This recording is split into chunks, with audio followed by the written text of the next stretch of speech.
Hello friends, എല്ലാവർക്കും എൻ്റെ ചാനലിലേക്ക് സ്വാഗതം. ഞാൻ ഇന്നിവിടെ ഉണ്ടാക്കാൻ പോകുന്നത് ഒരു ബ്രേസ്ലെറ്റ് ആണ് ഉണ്ടാക്കാൻ പോകുന്നത്. അതിനാവശ്യമായിട്ടുള്ള സാധനങ്ങൾ ഞാൻ 2 ടൈപ്പിലെ മുത്തെടുത്തിട്ടുണ്ട്, പിന്നെ സീറോ മണി എടുത്തിട്ടുണ്ട്. അതിനേക്കാൾ ചെറിയ മുത്താണ്. പിന്നെ അതിന് ക്രിസ്റ്റൽ ടെക്ക് എന്ന് പറഞ്ഞുള്ള ഒരു എലാസ്റ്റിക് എടുത്തിട്ടുണ്ട്. പിന്നെ നമുക്ക് വേണ്ടത് കത്രിക. ഇത്രയുമാണ് നമുക്ക് ഒരു ബ്രേസ്ലെറ്റ് ഉണ്ടാക്കാൻ ആവശ്യമായിട്ടുള്ള സാധനങ്ങൾ. അപ്പോൾ നമുക്ക് എങ്ങനെയാണ് ഉണ്ടാക്കുന്നതെന്ന് നോക്കാം.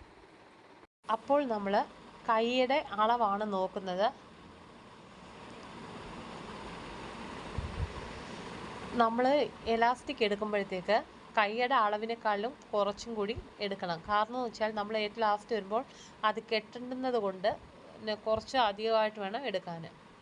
എന്നിട്ട് അത് കട്ട് ചെയ്യുക.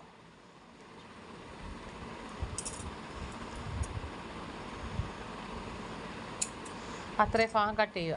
എന്നിട്ട് നമുക്ക് മുത്ത് കൊരുക്കുന്നത് എങ്ങനെയാണെന്നുള്ളത് ഞാൻ കാണിക്കാം.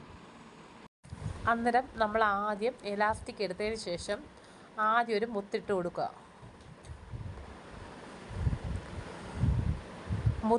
മുത്ത് ഇട്ടതിന് ശേഷം നമ്മൾ ആ അറ്റത്താങ്കി ഒരു കെട്ട് കെട്ടുക. കാരണം എന്ന് വെച്ചാൽ ആ മുത്ത് ബാക്കിലോട്ട് ഇറങ്ങി വരും. അതുകൊണ്ട് നമ്മൾ കെട്ടിട്ട് അതിനെ അവിടെ നിർത്തിയാണ് ചെയ്യുന്നത്. അന്നേരം നമ്മളത് കെട്ടിയതിന് ശേഷം ഇനിയാണെങ്കിൽ മുത്ത് ഒരുക്കുകയാണ് ചെയ്യുന്നത്. ആദ്യം ഒരു മുത്തിട്ട് അതിന് ശേഷമാണെങ്കിൽ നമ്മൾ ഒരു ചെറിയ സീറോ മണിയാണ് ഇടുന്നത്, ചെറിയൊരു മുത്താണ് ഇടുന്നത്. അതിനുശേഷം ഗോൾഡൻ കളറ് മുത്താണ് ഇടുന്നത്. അത് കഴിഞ്ഞ ശേഷം ചെറിയ സീറോ മണിയാണ് ഇടുന്നത്.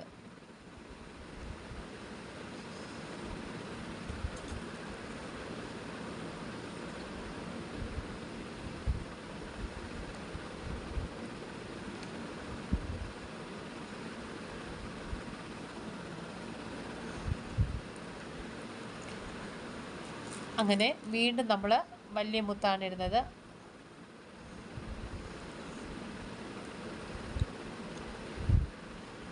വീണ്ടും ഇതേ രീതിയിൽ നമ്മൾ ചെയ്യുകയാണ് ചെയ്യുന്നത്.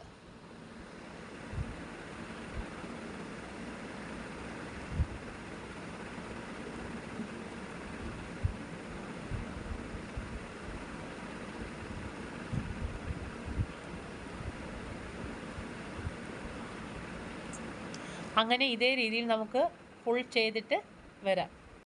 അന്നേരം നമ്മളാണെങ്കിൽ ആദ്യം ഒരു കെട്ടിട്ടില്ലേ, ആ കെട്ട് നമ്മൾ അഴിക്കുകയാണ് ചെയ്തത്. ചെയ്തതിന് ശേഷം ഇത് രണ്ടും കൂടെ കൂട്ടിക്കെട്ടുകയാണ് ചെയ്യുന്നത്.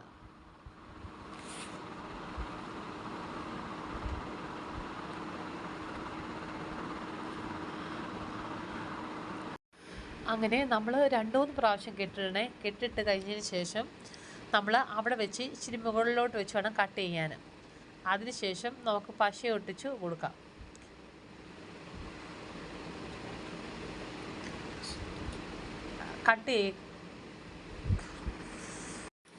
അപ്പോൾ നമ്മൾ ഇച്ചിരി കൂടെ മുകൾ ഭാഗത്ത് വെച്ച് കട്ട് ചെയ്യുകയാണ് ചെയ്യുന്നത്. നമുക്ക് വേണമെങ്കിൽ ലോക്കിട്ട് കൊടുക്കാം പോവാതിരിക്കാൻ വേണ്ടി.